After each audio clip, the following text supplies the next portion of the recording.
don't know why people end up identifying as gay. We just know for most it's very deep-seated. It's not a conscious choice that they made. It's not something where they can just snap their fingers and change. In fact, some work for a lifetime to change and struggle, which is why we need to have compassion and really help as much as we can with the gospel.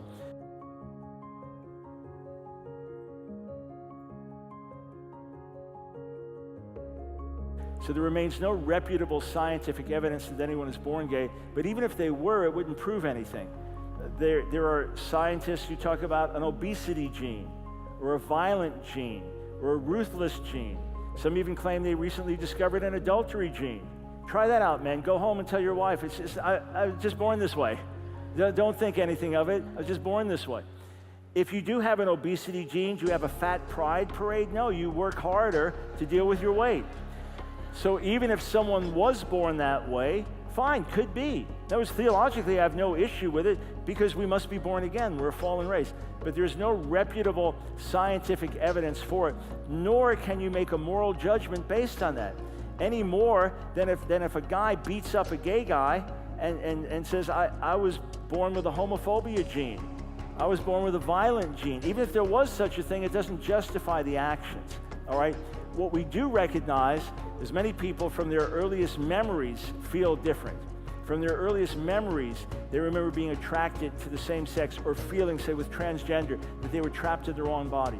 These things can be very, very deep-seated. And there is predisposition, but that is not predestination. In other words, a boy who is more sensitive, who is more into kind of touchy-girly things, who hangs out more with his sisters, who's not like a jock like his brothers and into all the sports and doing rough and tumble things with his dad, someone like that may have more predisposition to homosexuality. And if they were in an environment where the dad rejected them and maybe they were sexually abused as a child, that's almost a recipe for homosexuality. In other cases, we don't know why people end up identifying as gay. We just know for most it's very deep-seated. It's not a conscious choice that they made. It's not something where they can just snap their fingers and change. In fact, some work for a lifetime to change and struggle, which is why we need to have compassion and really help as much as we can with the gospel.